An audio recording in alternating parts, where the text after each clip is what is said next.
সেখানে আছেন তৌহিদুল তারেক, সরাসরি যুক্ত হচ্ছে। তারেককে জানাবেন যে পতাকা মিছিল থেকে কি বলছেন নেতাকর্মীরা, মিছিলের অবস্থান এখন কোথায়?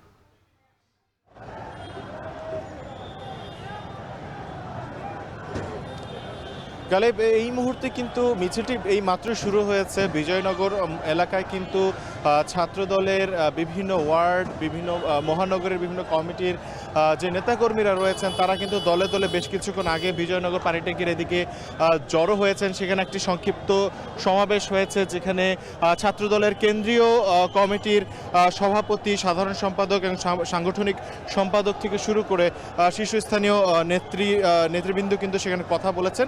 সেই কথা বলার পরে কিন্তু এই মিছিলটি আসলে শুরু হয়েছে।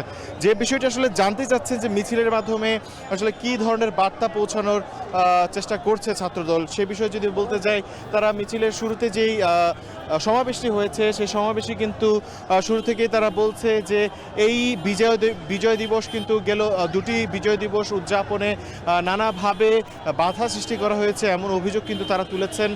এবং বিশ্ববিদ্যালয়, বিশেষ করে ঢাকা বিশ্ববিদ্যালয়ে ছুটিতে থাকার কারণেও কিন্তু বিজয় দিবস উদযাপনে বাধা সৃষ্টি হয়েছে বলেও কিন্তু তারা দাবি করেছে।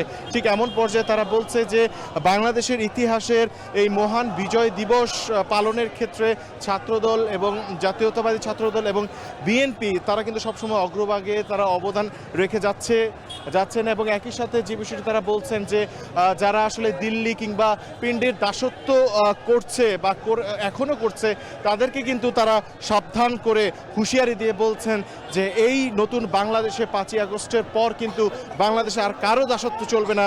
শুধু বাংলাদেশের দালাল যারা থাকবে, শুধু বাংলাদেশের দালাল হতে হবে তাদেরকে, তারাই কেবল বাংলাদেশে অবস্থান করবে বলে কিন্তু তারা হুঁশিয়ারি দিয়েছেন। এবং একই সাথে আরেকটি বিষয় তারা বলছেন যে ঐক্যবদ্ধ বাংলাদেশের ক্ষেত্রে তারা একটি বিশেষ পক্ষকে তারা মুনাফিক আখ্যা দিয়ে কিন্তু তারা বলছেন যে নানাভাবে নানা সময়ে মুনাফিকি করার কারণে তারা আসলে কোনোভাবেই ওই দলটির সাথে কোনোভাবেই তারা আর ঐক্যবদ্ধ অবস্থানে থাকবে না, এমন বিষয় তারা বলেছেন। এবং এই পতাকা মিছিলটির মাধ্যমে তারা সেই দলটিকে লাল কার্ড দেখিয়ে দিবে বলেও কিন্তু তারা বক্তব্য দিয়েছেন। এবং একই সাথে আরেকটু জানিয়ে রাখি যে এই মিছিলটি কিন্তু খুব দীর্ঘ একটি মিছিল, যে মিছিলটি শাহবাগ পর্যন্ত চলবে এবং এরপরেই কিন্তু সেখানে এসে শেষ হবে মিছিলটি। এই ছিল আমার কাছে সবশেষ। যুক্ত ছিলেন তৌহিদুল তারেক, জানাচ্ছিলেন ছাত্রদলের পতাকা মিছিলের